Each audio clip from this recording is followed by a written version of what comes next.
아멘. 최우수 권사님 범사에 감사하며 드리셨고 또 11조 드린 손길 있습니다. 기도드립니다. 하나님 아버지, 오늘 너무나도 화창하고 또 아름다운 날씨에 또 하루 휴일이기도 한 이 날에 예배 드리러 나올 수 있는 마음을 주시고 또 하나님 발걸음 옮겨줄 수 있는 건강도 허락해 주신 것 너무나 감사드립니다. 하나님, 오늘도 하나님의 은혜를 간절히 바라며 나온 이 자리를 통해 이 예배의 시간을 통해 우리가 살아가는데 필요한 큰 힘과 위로와 능력과 은혜를 얻게 하여 주실 줄로 믿고 감사드리며 예수님의 이름으로 기도합니다. 아멘. 이 시간 함께 은혜 받으실 하나님의 말씀은 창세기 45장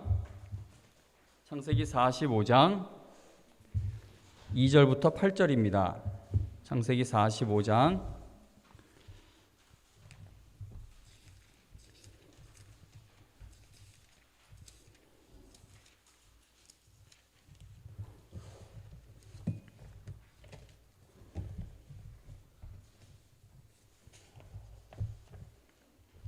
창세기 45장 2절에서 8절 하나님의 말씀 읽어드립니다. 요셉이 큰 소리로 오니 애굽 사람에게 들리며 바로의 궁중에 들리더라. 요셉이 그 형들에게 이르되 나는 요셉이라 내 아버지께서 아직 살아 계시니이까 형들이 그 앞에서 놀라서 대답하지 못하더라. 요셉이 형들에게 이르되 내게로 가까이 오소서. 그들이 가까이 가니 이르되 나는 당신들의 아우 요셉이니 당신들이 애굽의 판자라. 당신들이 나를 이곳에 팔았다고 해서 근심하지 마소서. 한탄하지 마소서. 하나님이 생명을 구원하시려고 나를 당신들보다 먼저 보내셨나이다.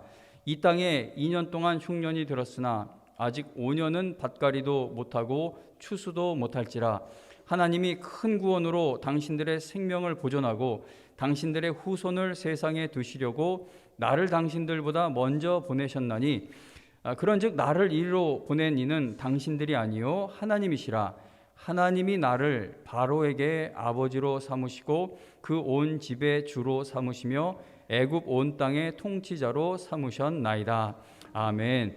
하나님의 은혜를 깨달아야 용서할 수 있다라는 제목으로 하나님의 말씀 증거하겠습니다. 여러분들 모두 요셉의 이야기를 잘 알고 계실 줄로 압니다. 여러분들은 요셉을 생각할 때에 어떤 것을 가장 먼저 떠올리게 되십니까? 저는 요셉을 생각할 때마다 그가 복수할 수 있는 힘을 가진 자리에서 원수들을 모두 다 용서한 일을 가장 먼저 떠올리게 됩니다. 물론 우리가 요셉의 이야기를 들으면 꿈이 이루어져 총리가 된 것, 하나님이 복을 주신 것을 가장 많이 이야기를 하긴 하지만 저는 요셉을 생각할 때마다 그 자리에 올라가서 복수하지 않은 것, 그것을 가장 먼저 떠올리게 됩니다. 요셉은 30살에 30살에 애굽의 총리가 되었습니다. 총리가 되기 전까지의 요셉의 삶을 보면은 상처와 아픔으로 가득합니다. 아버지 야곱의 편애를 시기한 또 질투한 형들이 요셉을 따돌리고 괴롭히다. 저 아버지가 저놈만 사랑해. 우리보다 저놈만 좋아하고 우리 엄마도 그렇게 다 편애하더니 아버지가 우리들까지도 편애한다고 마음에 상처가 가득해서 요셉을 따돌리다가 결국은 요셉을 구덩이에 던져 죽이려고 합니다. 하지만 요셉을 던진 그 구덩이에 물이 차 있지를 않아서 요셉이 살기는 살았죠. 그러나 형들은 은 20개를 받고 동생 요셉을 노예로 팔아버립니다. 요셉은 평생 지울 수 없고 평생 트라우마로 겪게 될 큰 아픔과 상처를 받게 된 것입니다. 요셉이 애굽으로 팔려갔을 때 그의 나이가 17살이었습니다. 그러니까 오늘날로 치면은 고등학생 나이쯤 되는 동생을 팔아버린 건데, 그러니까 17살 정도 되는 동생을 팔았으면 17살 될 때까지 그 집안에서 형들이 동생을 얼마나 미워했을까 생각을 해봅니다. 어느 날 갑자기 팔지는 않았을 거예요. 그러니까 계속 미워하다가 그게 어떤 기회가 되었을 때 죽이진 못하고 팔아버린 겁니다. 17살에 애굽의 노예로 팔려간 요셉은 보디발 장군의 집에 들어가 종살이를 하게 됩니다. 자, 그런데 충성을 다하고 있는 그 요셉은 노예가 되었는데도 주인에게 충성을 다하고 있었는데, 그런데 이 보디발 장군의 아내가 날마다 유혹을 하면서 나하고 같이 잠자리를 갖자고 요구를 합니다. 그러나 요셉은 조금도 망설이지 않고 그 유혹을 거절하였습니다. 자, 그러자 보디발의 아내는 요셉이 자기에게 나쁜 짓을 하려고 했다고 거짓말을 해서 요셉을 감옥에 보내게 됩니다. 이 억울한 일이 요셉에게 정말 큰 상처와 아픔이 되었을 것입니다. 보디발의 아내의 거짓말도 억울하겠지만 그 주인 보디발에 대해서도 기분이 안 좋았을 것 같습니다. 내가 이 집에서 이렇게 충성했는데 그 주인님 그 아내가 어떤 사람인지 알면서도 내 말은 요만큼도 들어주지 않고 그냥 나를 그냥 하나도 안 믿어주는구나. 그런 마음의 상처가 있지 않았겠습니까? 그래서 요셉은 지금까지 살아온 것을 생각해 보면서 이 세상에는 내 편이 되어줄 사람은 하나도 없구나라고 생각을 했을지도 모릅니다. 그런데 요셉이 30살이 되었을 때 애굽의 왕인 바로의 꿈을 해석할 수 있는 기회를 얻게 됩니다. 바로 왕이 꿈을 꿨는데 그 애굽이라는 그 위대하고 거대한 나라에서 아무도 왕의 꿈을 해석을 하지 못하고 있었습니다. 그런데 요셉이 하나님이 주신 그 지혜를 얻어 왕의 꿈을 해석을 하게 됩니다. 바로 왕은 자신의 꿈을 해석한 요셉의 지혜에 크게 놀라면서 그를 전적으로 신뢰하게 되었고, 그래서 요셉을 애굽의 총리로 임명하게 됩니다. 애굽 나라에서 바로 왕이 제일 높은 자리에 있고 바로 그 다음 자리에 이제 요셉이 올라서게 된 겁니다. 요셉은 애굽의 노예로 끌려온 지 13년 만에 애굽에서 바로 왕 다음으로 큰 권력을 갖는 자리에 올라서게 된 겁니다.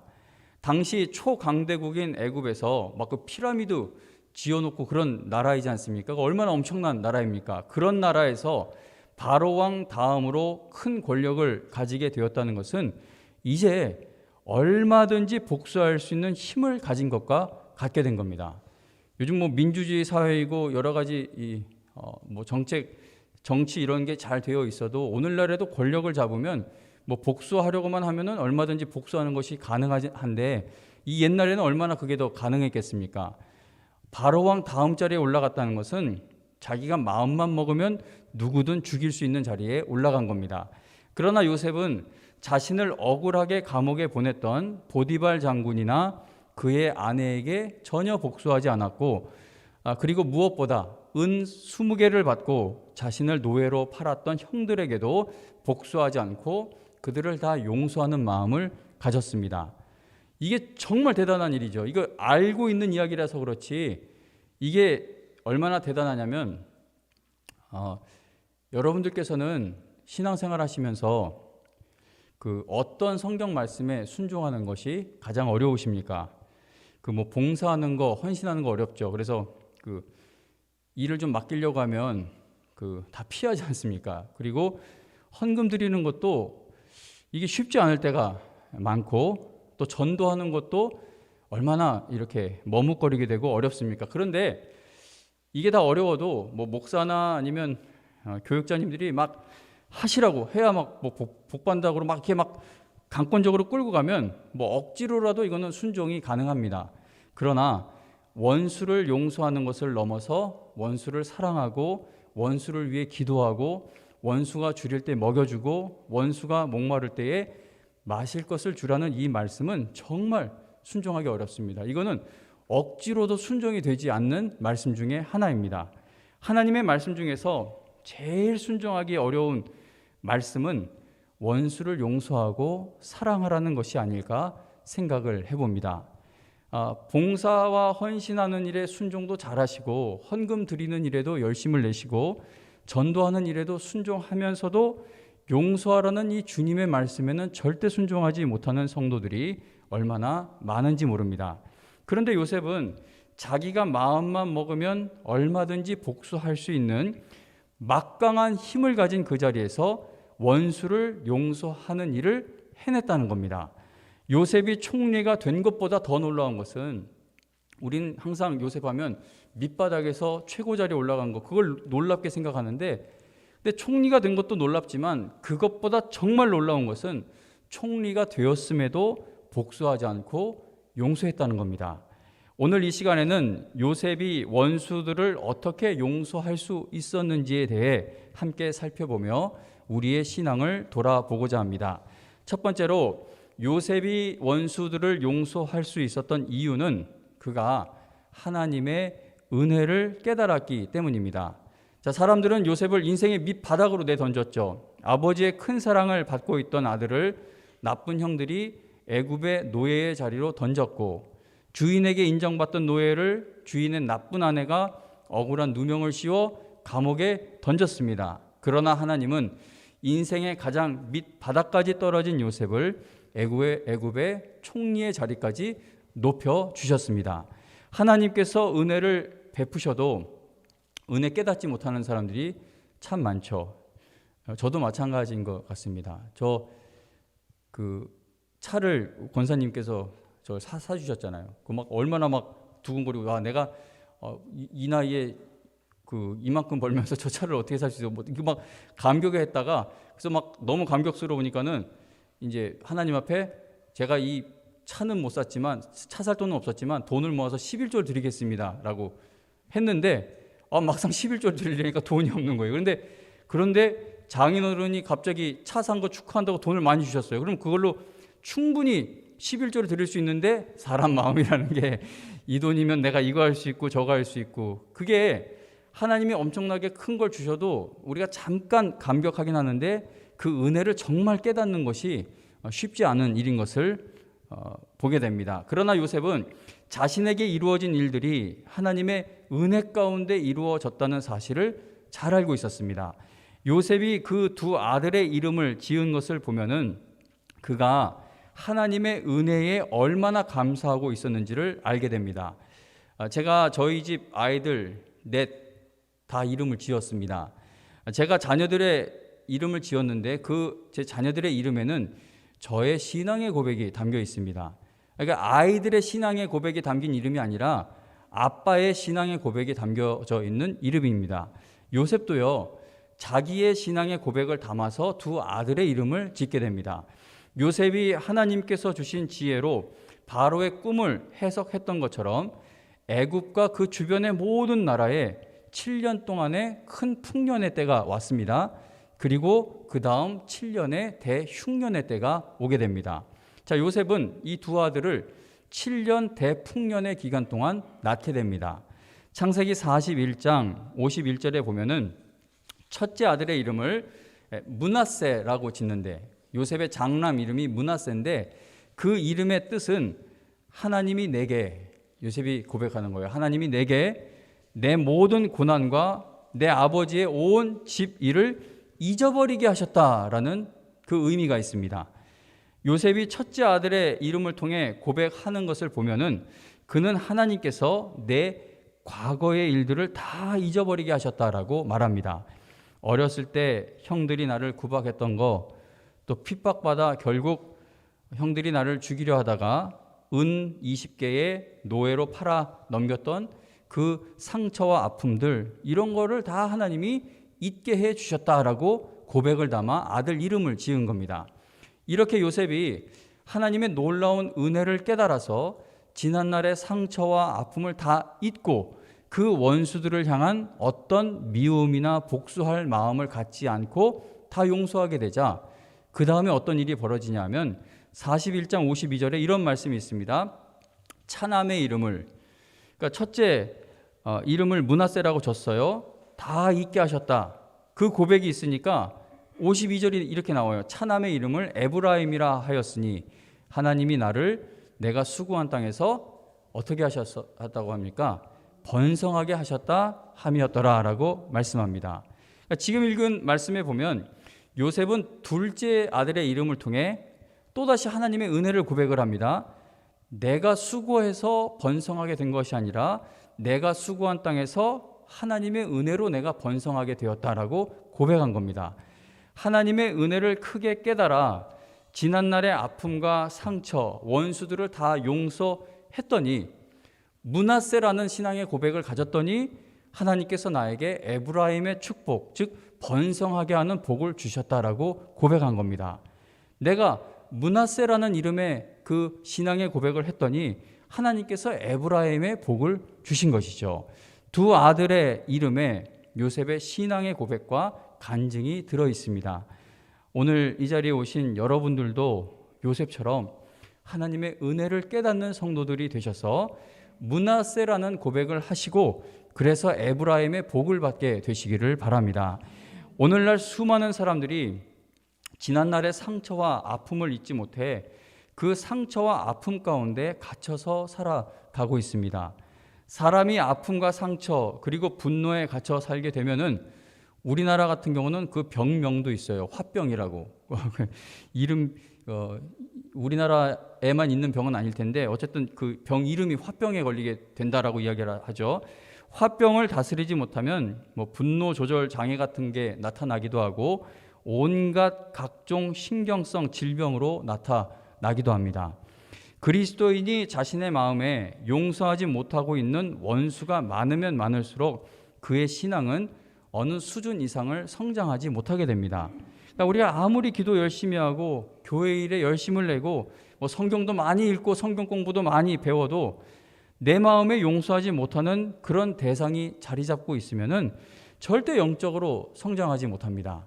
이거는 제가 확실히 말씀드릴 수 있어요. 그거 하나님 앞에서 하나님이 나에게 이런 은혜를 베푸셨구나, 내가 이런 일 정도는 떨쳐버릴 수 있구나, 그게 먼저 깨달아지지 않으면 그 다음 단계의 성장으로 나아가기가 힘듭니다. 그러니까 잊게 하셨다는 므낫세의 고백이 있어야 하나님이 나에게 복을 주셨다는 에브라임의 그 추가적인 일들이 이루어질 수 있다는 겁니다. 지금까지 지내온 것이 모두 하나님의 은혜입니다 라고 고백을 할 수 있어야 하나님이 예비해 두신 그 다음 복과 은혜를 누릴 수가 있다는 겁니다. 많은 사람들이 원수가 내 앞에 와서 무릎을 꿇고 사과하고 사죄하면 내 지난날의 상처와 분노가 사라질 수 있을 것으로 생각할 때가 많습니다. 자, 그런데 그게 그렇지가 않습니다. 나를 아프게 한 그 사람이 내 앞에 와서 용서를 빌고 눈물을 흘려도 우리의 마음은 온전히 치유가 되지 않고 오히려 허무해집니다. 나한테 그렇게 큰 고통을 주었던 원수가 내가 저놈이 와가지고 잘못했다고 빌기만 하면 이게 풀어질 줄 알았는데 용서하는 걸 보고 나니까 그 사죄 행동 하나로 내 과거의 일들을 이제 다 놓아버리고 흘려보내야 한다는 것 자체가 너무나 억울하게 느껴지는 사람들이 많습니다. 그러니까 이게 그놈이 와서 나한테 빌기만 하면 풀어질 것 같은데 막상 와서 진심으로 뉘우쳐도, 그래서 우리가 그 용서가 이게 되질 않는 게 아무리 뉘우쳐도 그게 무슨 사죄냐고 그걸 놓지를 못하는 것이죠. 왜냐하면 그 용서하는 순간 모든 게 너무나 허무해지기 때문입니다. 성도님 여러분, 나의 상처와 분노를 잊게 해주는 것은 상대방의 사과나 사죄에 달려 있는 것이 아니라 하나님의 은혜를 깨닫는 것에 달려 있다는 사실을 우리가 잊지 말아야겠습니다. 하나님께서 우리에게 요셉보다 훨씬 더 큰 은혜를 주신 것을 잊어서는 안 됩니다. 자, 하나님께서 요셉을 노예의 신분에서 자유케 하셔서 총리의 자리에까지 올려주시는 큰 은혜를, 큰 복을 주셨습니다. 그리고 우리에게는 어떤 걸 주셨죠? 하나님께서는 죄와 사탄의 종이었던 우리를 그리스도 안에서 참된 자유를 얻게 하여 주셔서 이제 하나님의 자녀로 높여주시고 더 나아가 왕 같은 제사장으로 높여주셨습니다. 총리 자리에 오른 거하고는 뭐 이건 비교도 되지 않는 복인 것이죠. 하나님께서는 요셉에게 총리의 자리를 주셨습니다. 그러나 여러분과 저에게는 하나밖에 없는 독생자 예수 그리스도를 주셨습니다. 그러므로 우리는 요셉보다 훨씬 더 큰 선물과 은혜를 받았다는 겁니다. 우리가 구원의 은혜를 깊이 깨닫게 되면은 원수를 용서하게 되고 사랑하게 되는 그 믿음으로 성장할 수 있게 됩니다. 성령 안에서 이 놀라운 하나님의 은혜와 보상을 마음 깊이 깨닫게 될 때 우리는 원수를 므낫세 할 수 있다는 것이죠. 잊을 수 있다는 겁니다. 복수의 칼을 내려놓을 수가 있다는 겁니다. 성도님 여러분, 우리도 이러한 복을 받는 자들, 또 번성케 하시는 그 에브라임의 축복을 하나님이 주신다고 하셨는데 그 복을 받아 누리는 성도들이 될 수 있기를 바랍니다. 요셉이 원수들을 용서할 수 있었던 또 하나, 두 번째 이유는 고난의 의미를 깨달았기 때문입니다. 애굽의 총리가 된 요셉은 7년의 풍년 기간 때에 이제 많은 양식을 잘 비축해 두었다가 7년의 흉년이 시작이 되자 비축해둔 양식을 애굽 사람들과 또 다른 주변 국가의 사람들에게 이제 나누어 주기 시작합니다. 이때 요셉의 형들도 양식을 얻기 위해 이제 애굽을 찾아오죠. 형들은 동생 요셉이 애굽에서 총리가 되어 있을 것으로는 전혀 상상도 하지 못하고 왔다가 거기서 이제 요셉을 만나게 됩니다. 요셉은 형들을 보고 바로 알아차렸지만 형들은 요셉인 것을 전혀 눈치채지 못했습니다. 요셉은 형들에게 자신의 정체를 철저히 숨기고 과연 형들이 지난날의 죄를 확실히 회개했는가 알아보기 위해 테스트를 하기 시작합니다. 자, 요셉은 이런저런 이제 오늘 본문은 그 내용이 아니니까 간략하게 요셉이 이제 이런저런 시험을 해서 테스트를 통해서 형들이 지난날에 지은 죄를 정말 후회하고 있고 뉘우치고 있구나라는 사실을 확인하게 됩니다. 그래서 요셉이 드디어 자신의 정체를 형들에게 공개하게 되는 것이 우리가 오늘 읽었던 창세기 45장의 내용입니다. 요셉은 형들에게 자신의 정체를 밝히면서 대성통곡을 하죠. 45장 1절 2절 내용을 보면은 아마도 요셉은 지난 20년간 그 감정을 억누르고 있었던 것 같습니다. 정말 큰 소리로 형들 앞에서 울게 됩니다. 3절에 보면은 울다가 감정을 어느 정도 가라앉힌 요셉은 형들에게 제일 먼저 아버지의 안부를 묻습니다. 요셉이 17살 때 노예로 팔려왔고 30살 때 총리가 되었죠. 그리고 나서 총리가 되고 나서 7년의 큰 풍년의 때가 있었고 또 7년 흉년이 들었을 때에 형들이 찾아왔으니까 아버지를 떠난 지 최소 20년 이상의 세월이 흐른 겁니다. 그러니까 누구보다 연로한 아버지의 안부가 궁금했을 겁니다. 자, 그런데 형들은 자기들이 요셉에게 큰 죄를 지었기 때문에 너무나 겁을 먹고 있어 요셉에게 아무 대답을 하지 못하고 얼어 있습니다. 아마 형들은 이제 우리 여기서 죽는구나, 우리 여기서 다 이제 죽는구나라는 그런 생각을 했을지도 모릅니다. 요셉은 형들의 그러한 두렵고 불안한 마음을 정확하게 파악하고 있었습니다. 그래서 5절에 보면 요셉은 형들에게 당신들이 나를 이곳에 팔았다고 해서 근심하지 마세요. 한탄하지 마세요. 하나님이 생명을 구원하시려고 나를 당신들보다 먼저 보내셨습니다. 라고 말해줍니다. 요셉이 형들에게 말한 이 말씀을 보면은 요셉은 자신이 당한 고난이 그저 억울한 일이었거나 또는 하나님이 실수해서 생긴 일이 아니었다라는 것을 분명하게 알고 있었습니다. 형들이 나에게 정말 악한 일을 저질렀지만 그 악한 일조차도 결국은 하나님의 놀랍고 거룩하신 뜻이 이루어지는 과정의 재료로 사용되었기 때문에 내가 당한 것이 의미 없는 고난이 아니었다라고 요셉이 간증한 겁니다. 그래서 제가 성도님들께 계속 여러 차례 잔소리처럼 말씀을 드리는 것은 이 땅에서 우리가 당하는 어떤 억울한 일, 또 겪는 질병, 슬픔, 사고, 이게 우리에게 영원한 천국이라는 그 영원한 하나님의 나라에 도착하게 될 그 결말이 없으면 이거 얼마나 정말 무의미한 고난이에요. 이거 당한 것만큼 억울한 일이 어디 있습니까? 그러나 우리가 알지 못하는 하나님의 신비로운 방법으로 우리가 당하는 모든 일들이 결국은 재료로 사용되어 우리가 가야 할 곳에 가게 되니까 우리가 어떤 일을 이 땅에서 당해도 이건 다 의미 있는 고난이라는 겁니다. 요셉이 애굽의 총리가 되기 전까지는 자신이 당하는 고난이 결국 어떻게 마무리될지 알 수가 없었습니다. 요셉이 몰랐죠. 내가 이 일을 당하는데 이거 뭐 어떻게 되는 건가. 너무 견디기 힘들다. 얼마나 어려웠겠어요. 그러니까 물론 요셉은 믿음으로 모든 고난을 견디고 인내하기는 했지만 자기가 당하는 고난의 의미를 알았기 때문에 버틴 것이 아니라는 겁니다. 조금만 더 버티면 총리가 될 거야. 그렇게 알아서 버틴 게 아니라 어떻게 될지 몰랐어요. 그런데도 버틴 겁니다. 우리가 고난당할 때 견디는 것이 너무나도 힘든 이유 중에 하나는 고난의 의미를 모르겠는데 버텨야 하기 때문입니다. 그러나 고난의 의미를 알게 되는 순간 우리는 인내하고 견딜 수 있는 힘을 낼 수 있게 됩니다. 그래서 성경은 우리가 이 땅에서 어떤 일을 당하던 하나님이 그 모든 일을 합력하여, 제 표현대로 하자면 모든 일을 다 재료로 사용하셔서 하나님의 뜻을 이루어가고 계시다는 사실을 우리에게 계속해서 알려주는 겁니다. 고난당하는 거 힘들지? 그런데 너희가 다 이해를 못해. 하나님이 말씀하시는 거예요. 내가 다 설명해줘도 너희가 이해를 못해. 그런데 하나 확실한 것은 당하는 모든 일들이 결국 내가 재료로 사용하여 내 뜻을 이룰 테니 인내해라, 견뎌라, 내가 버틸 수 있는 힘을 너에게 공급해 줄게라고 약속을 하고 계신 겁니다.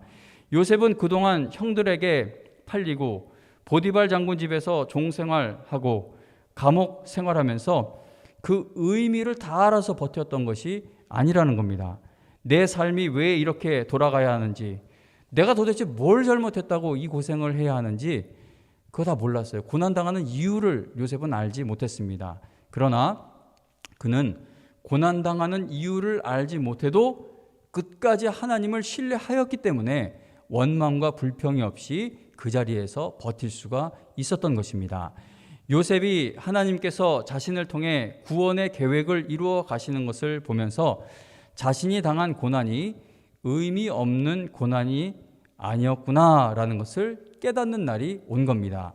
그래서 요셉은 하나님이 자신을 통해 일하고 계신다는 사실에 감격해서 내 이 고난 죽을 고생한 것도 하나님이 나를 붙들고 계시는 시간들이었구나. 그게 너무 감격스러워서 형들에게 복수할 마음을 다 버리고 그들을 모두 진심으로 용서할 수 있게 되었습니다. 본문 7절, 8절의 말씀을 한 번 더 보시면은 요셉이 형들에게 하나님이 큰 구원으로 당신들의 생명을 보존하고 당신들의 후손을 세상에 두시려고 나를 당신들보다 먼저 보내셨나니 그런즉 나를 이리로 보낸 이는 형들, 당신들이 아니고 하나님이십니다라고 간증을 합니다. 그러니까 이게 바로 요셉이 형들을 용서할 수 있었던 가장 중요한 이유였던 것이죠. 그러니까 이거는 세상 사람들은 이 용서를 이해를 하지 못합니다. 왜냐하면 하나님을 알지 못하기 때문에. 이 요셉의 용서를 이해할 수 있는 사람이 누구입니까? 하나님의 은혜를 입은 자들만이 이 용서의 의미가 무엇인지를 알 수 있습니다. 제가 아이 넷을 양육하면서 언제 제일 속상하냐 하면은 이 녀석들이 싸울 때입니다. 뭐 조그만 놈들 싸우는데 목사님 좀 더 커봐요. 어쨌든 그땐 그때고 지금은 속상해요. 네 명이 막 싸울 때 보면 너 같은 거 필요 없어. 할머니는 춘천에 나가버려 막 이러고 저게 무슨 동생이야? 그러면서 왜 저런 게 내 동생이냐 그러고 저런 게 왜 이제 동생들은 너도 터질 것 같으니까 구석에서 저게 무슨 형이야 막 이러고 저게 무슨 형제냐고 막 막말을 하면서 싸우는 모습을 보면은 조그만 녀석들의 다툼이지만 아빠인 저의 마음은 정말 아파요. 진짜 아파요. 왜냐하면 장성한 사람들이 형제가 다퉈서 화합되지 못하는 모습을 너무나 많이 보기 때문에 이게 그냥 넘길 일이 아닌데 라는 그 아픔이 있습니다.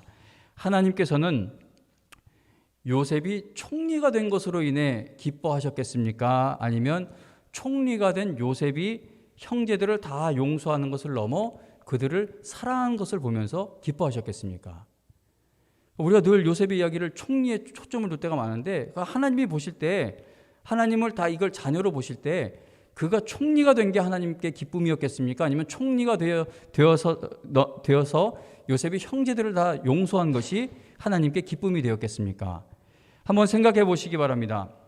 내 자식이 대통령이 됐어요. 뭐 총리나 대통령이 됐는데 그런데 이 녀석이 대통령이 되어서 가지게 된 힘으로 지난날 자기를 힘들게 했던 형제들에게 막 복수를 하기 시작합니다. 그러면 부모에게는 자식이 대통령이 된 게 아무 기쁨이 되지 않고 아무 의미가 없어집니다. 차라리 대통령이 안 돼도 좋으니까 자식들이 서로의 허물을 덮어주고 용서해주고 서로 책임져주고 그러한 모습을 보이는 것이 부모에게는 최고의 효도가 될 것입니다. 하나님이 우리의 어떤 모습을 보고 기뻐하시겠어요? 헌신하는 거, 열심을 내는 거, 예배 열심히 나오는 거 다 기뻐하시겠죠? 그러나 그리스도 안에서 한 피로 한 몸, 한 성령 안에서 형제 자매 된 자들이 마음의 대립을 일으키고 있다면 하나님의 마음은 아프실 수밖에 없다는 겁니다. 우리가 요셉처럼 교회에서 가정에서 서로를 용서하는 것이 하나님 아버지께 최고의 영광을 돌리는 일이고 최고의 기쁨을 드리는 일이라는 것 우리가 잊지 않기를 부탁드립니다. 마지막으로 요셉이 형들을 용서할 수 있었던 또 하나의 이유는 고난의 의미를 깨닫게 됨과 동시에 고난의 주체를 알게 되었기 때문입니다. 고난의 의미를 깨닫기 전에는 누가 원수처럼 보였겠습니까? 형들이 원수처럼 보였겠죠. 형들이 나를 아프게 했고 형들이 나를 팔아버린 것으로 생각할 수밖에 없습니다. 그런데 고난의 의미를 깨닫게 된 후에는 나를 애굽으로 판 것은 형들이 아니라 누구라고 고백을 하게 됩니까? 하나님이시다라고 고백을 하죠. 이 고난의 주체가 바뀐 겁니다. 8절에 보면 요셉은 형들에게 나를 이리로 보낸 이는 당신들이 아니고 하나님이십니다라는 놀라운 간증을 합니다. 내가 고난의 의미를 깨닫기 전에는 나를 애굽으로 오게 만든 그 주범이 형들인 줄 알았는데 내가 고난의 의미를 깨닫고 나서 보니까 나를 애굽에 보낸 것은 형들이 아니라 보이지 않는 곳에서 쉬지 않고 실패하지 않고 역사하고 계시는 하나님이신 것을 요셉이 알게 되었다는 겁니다. 형들이 한 짓은 오늘날로 치면 무기징역이나 사형 선고받아야 마땅할 정도로 아주 악한 일이었는데 그러나 하나님께서는 그 악한 일들조차도 재료로 사용하셔서 하나님의 거룩하신 뜻을 이루어 가셨다는 것을 요셉이 깨닫게 된 겁니다. 나를 애굽으로 팔아넘긴 것이 내가 그 죽을 고생하게 된 것이 이게 다 형들 때문이다라고 생각을 하면 절대 용서하지 못합니다. 그러나 이 정말 악한 일도 하나님이 허락하시는 가운데 일어났구나. 그래서 나는 이 고통을 통해서도 하나님께 쓰임 받은 것이구나. 이 은혜를 깨닫게 될 때에 우리가 용서할 수 있는 힘을 낼 수 있게 될 것입니다. 성경에서 원수까지도 용서하는 일에 쓰임 받은 사람들을 보면은 한 가지 공통점이 있죠. 그들은 모두가 하나님의 계획과 섭리를 분명하게 믿었습니다. 사무엘하 16장에 다윗의 아들 압살롬이 반란을 일으키는데 다윗 왕이 도망을 갑니다. 처참하죠. 아들이 반란 일으켜서 도망을 가는데 이 이야기 다 아시죠? 그 시므이라는 인간이 나타나더니 막 다윗 왕을 모욕하고 조롱하고 저주합니다. 다윗 왕이 야 가서 저놈 저거 죽여라라고 하면 말 한마디면 그놈은 죽어요. 근데 그러질 않고 그 옆에 부하들이 장수들이 너무 화가 나니까 다윗 왕에게 내가 가서 저놈 저거 죽이게 해달라고 그렇게 요청까지 하지 않았습니까? 그러나 사무엘하 16장 11절과 12절에 보면 다윗이 부하들에게 내 몸에서 난 아들도 내 생명을 해하려고 하거든 하물며 이 베냐민 사람이야. 여호와께서 그에게 명령하신 것이니 그가 저주하게 내버려두라. 혹시 여호와께서 나의 원통함을 감찰하시리니 오늘 그 저주 때문에 여호와께서 선으로 내게 갚아주시리라 라고 말합니다. 시므이의 저주 가운데에서도 다윗이 바라본 건 무엇이었습니까? 지금 최악의 상황이에요. 진짜 엉망진창 상황인데 이 고통의 현장에서 다윗이 바라보는 것은 무엇입니까? 다윗은 하나님의 섭리를 바라보고 있었다는 겁니다. 다윗은 자신이 당하는 모욕과 억울함을 모두 다 하나님께 맡기고 시므이를 그냥 두고서는 자기 갈 길을 가버렸습니다. 오늘 본문에 나오는 요셉도 다윗과 같은 모습이죠. 나를 애굽으로 판 사람은 형들이지만 그러나 하나님께서 그 악한 일들을 나를 사용하시기 위한 재료로 사용하신 것을 요셉은 깨달았고 그래서 용서할 수 있는 사람이 되었습니다. 성도님 여러분, 우리의 모든 인생은 하나님의 전능하신 손 안에 있다는 것을 잊지 마시고 믿으시기를 바랍니다. 이 겉만 보면은 내 주위에 있는 영향력 있는 사람들이 내 인생을 마음대로 조정하는 것 같지만 그렇지 않습니다. 어떤 일도 하나님의 섭리에서 벗어나지 못합니다. 하나님께서는 우리가 상상할 수 없는 크고 놀라운 계획을 가지고 우리의 일생을 주관하고 계시며 우리를 인도하고 계십니다. 우리가 믿음의 눈을 떠서 정말 영의 눈을 열어 하나님을 바라보게 될 때에 우리도 요셉처럼 원수까지도 용서하는 일에 쓰임 받게 될 것입니다. 성도님 여러분, 이거 진짜 자꾸만 용서, 성령의 열매 그런 거 얘기하나? 이게 제가 교회 뭐 저보다 다 신앙의 연륜이 훨씬 횟수가 높으시지만 저도 지금까지 제가 교회 안에서만 살아오면서 봤는데 이게 이 원망과 시위를 털어버리면 그 다음 길이 열리는데 그거를 풀지 못하면 거기서 막혀요. 그러니까 항상 큰 일을 하다가 늘 막히는 게 뭔가, 왜 여기서 우리는 막히는가 보면은 그거예요. 그러니까 돈이 아무리 많아도, 재정이 아무리 풍족해도 원망10이 있으면 아무것도 못합니다. 교회가 빚이 있고 여러 가지로 어려워도 성도가 원망의 시비가 없이 하나님의 자녀로 한 마음이 되면요, 못 해낼 일이 없습니다. 성도님 여러분, 기도하시는데 뭐에 맺혀 있는지를 찾아내야 된다는 거예요. 그게 뭐 사역자에 대한 맺힘이든 교우간에 관한 맺힘이든 뭐가 되었든 간에 그거 찾아내고 하나님의 은혜 풍성히 받아 그거를 뽑아내 버려야 기도의 응답도 오는 것이고 그 다음의 단계로 나아갈 수가 있게 된다는 겁니다. 말씀을 맺겠습니다. 요셉이 총리가 된 것을 부러워하지 말고 총리가 되었음에도 모든 원수들을 용서하고 그들을 사랑한 것을 부러워하는 여러분과 제가 되기를 바랍니다. 요셉은 하나님의 크고 놀라운 은혜를 깨달았습니다. 다시 말씀드리지만 원수가 내 앞에 와서 사죄해야 그 사죄를 통해 내 화가 누그러지고 내 마음의 상처와 아픔이 온전히 치유되는 것이 아닙니다.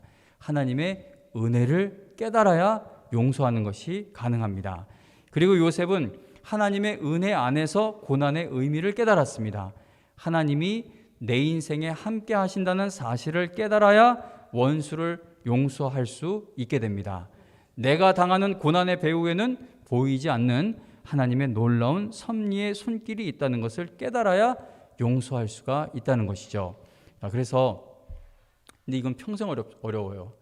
이게 용서가 평생 어려운데 이거는 겁을 주는 이야기고, 제가 정말 위로가 되는 말씀을 드릴 것은, 우리가 나이가 많이 들면 헌신 봉사도 옛날처럼 못합니다. 저도 벌써 40 중반인데 저 지하 교육관 그지 식당 하는 거 막 그 책상 닦고 이런 거 조금 도와드리려고 들었는데, 그 옛날에는 번쩍 들어서 혼자 들고 나오던 게 이제 둘이 드는데도 막 힘들어요. 이게 권사님도 아직도 스트레칭 잘 되세요? 뭐 잘 모르겠어요. 나이가 들수록 이 몸이 말이 안 듣잖아요. 그러면 교회 안에서 할 수 있는 일이 점점 줄고 수입도 줄으니까 옛날만큼 뭐 교회 학교 뭐 사주고 뭐 애들한테 뭐 사주고 이것도 못하게 돼요. 다 힘드니까. 그런데 이 용서라는 거는 침대에 누워서 움직이지 못해도 이건 그 자리에서도 우리가 쓰임 받을 수 있는 일이라는 겁니다. 성도님 여러분, 그래서 간곡히 부탁드리는 것은 침대에 누워서 드리는 기도도 온 역사를 주관하시는 하나님이 응답하시면 나는 침대에 누워있지만 하나님은 세상에서 그 일을 행하시는 것이지 않습니까? 우리가 그 일에 끝까지 쓰임 받기 위해서는 이 마음에 맺힌 것을 풀어야 합니다. 요셉처럼요. 우리도 요셉처럼 하나님의 놀라운 은혜를 깨닫고 하나님의 섭리의 손길을 끝까지 의지하는 성도들이 되어 원수까지도 용서하고 사랑하는 일에 끝까지 쓰임받는 하나님의 거룩하고 보석과 같은 자녀들이 다 되시기를 주님의 이름으로